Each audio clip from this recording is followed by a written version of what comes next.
Hello, how are you today? My name is Damaris Aponte. I live here in Holyoke, Massachusetts. I am a resident of Ward 5, and I own the business Blossom Flower.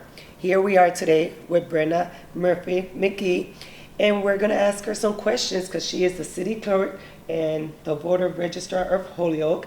And we're going to ask her some questions about her department and what they offer for the city of Holyoke and the residents. Hello, Brenna. How are you today? I'm good. How are you? Thank you for having me. Thank you. So we're going to start off with today. Can you just please introduce yourself? My name is Brenna Murphy McGee. I am the city clerk and also the registrar of voters in the city of Holyoke.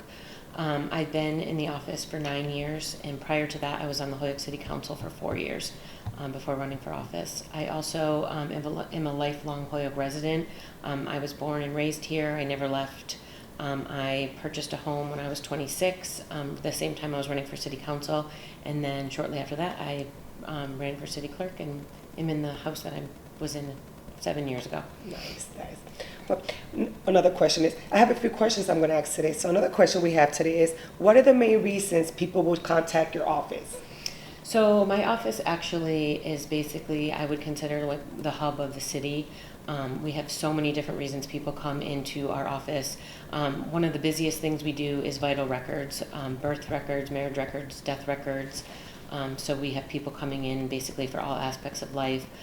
We also do business certificates, we do dog licensing, we do all different types of permits, raffle permits.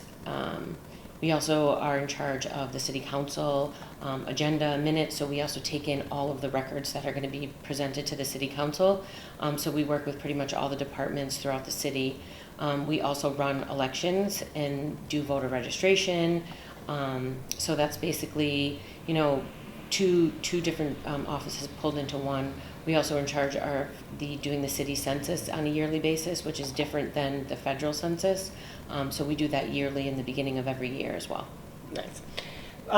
If someone wanted to get in contact with you, what is the best way to reach you?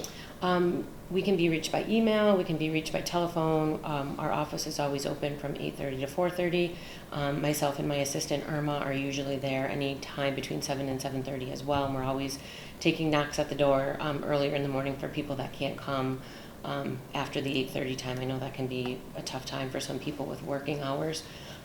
We also get a lot of people reaching out to us on Facebook. I have a city clerk Facebook page, but I also have a personal Facebook page that people tend to reach out to me a lot on Messenger. That way, people tag me on Facebook often, and I usually am quick to respond to that as well. That's good. And where are you located? Where in Holyoke is your office located? We are located right next to the mayor's office in the City Hall building, room 2.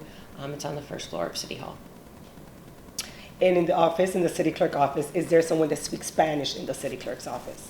Yes. Of the 6 of us that are in the office, 4 of them speak Spanish. Okay, that's great. Yeah. What information do you need from people when they contact you with a complaint or question?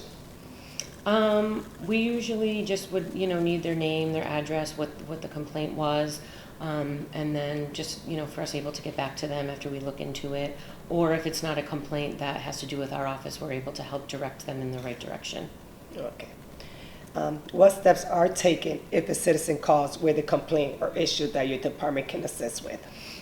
First, we usually take all their information down just so we have it all on record. And then, like I said, we usually look into it and then are able to just reach back out and resolve it. Yeah. That's really nice. Okay. Are there issues you get calls about that are not part of your department responsibilities? I'm pretty sure you do. Yeah, we do. We get that on a daily basis. We also get a lot of people calling our office and thinking it's the court magistrate's office, and it's the clerk magistrate, excuse me. And when we try to tell them it's the city clerk, and they're like, no, but that's who we're told to, but we have to explain that it's the courthouse and not the city hall clerk's office. So we do get a lot of that. We also get a lot of people reaching out because we do marriages in the office, looking for divorces, and we have to point them in the right direction for probate. So we definitely get a lot of different things. We get DPW calls, we get Board of Health calls, we'll get complaints about, their neighbors not mowing their lawn. And so we just direct people in the right direction. It really isn't a big deal. We're able to transfer calls. I'm pretty sure we're busy because when I walk into City Hall, the first place I'll go to is the city clerk. Yeah. It's like you automatically walk in there. Can you help me? Where's this department? So I'm pretty sure you get a lot of people walking in, a lot of calls, and a lot of busy department. We always kind of joke about it in the office that, like if someone doesn't know where they're supposed to go in the city, well, let's go to the city clerk's office and we'll figure it out from there. So, which is fine, and that's what we're used to, so it's really not a big deal. That's really nice of you guys. Thank you guys for that. Is there anything else you would like the public to know? Just recently on Tuesday, we had the deadline for nomination papers for our local election. The local election is going to be November 7th, but we will have a preliminary in Ward 7, which will only be Ward 7 voters. For City Council, you can register to vote up till September 16th for that election if you're in Ward 7.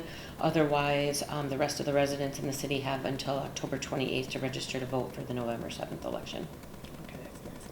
That's all I have questions for right now for you that we have. But I just want to say for myself, I am going to be a new business owner and I'm Holyoke, and I just want to let everybody know and yourself that I've been to city clerk's department a couple times to put in for different permits or just different questions. And me being a new business owner, thank you guys. You guys have answered all the questions. You guys have been very helpful. And I just want the public and everybody to know that I've dealt with the city clerk's office a lot myself for business and as a homeowner here in Holyoke. And just thank you. And thank you for everything you guys do. Thank you. I really appreciate that. Can I ask a question? As a registrar voter, what are your responsibilities? Do I still look at her? Do I look at you? Oh, no, you look at me. Okay. Sorry. So for the Registrar of Voters office, we register voters. Obviously, that's one of our main things. We also, like I said, do the city census. In the city census, we compile into a street list voter data log, and then that builds our voter list for elections. We also keep children in there as well, but those obviously don't go on to the street book or the voter lists until they're 18. We run all the elections through that office. And you count the votes? We count the votes. We do that with the city clerk's office too, though. The two offices are kind of merged for elections. We work hand in hand. Usually when we get phone calls on election day, if it has to do with someone, not registered at the right address or they're no longer on the rolls, we would have Jasmine, my assistant registrar of voters, take the phone call, and she's able to look through the system. We can also do statewide searches through the system with someone's name and date of birth to see if they're registered in a different community. So we're able to do that with our state system as well. Thank you, Brenna. You're welcome.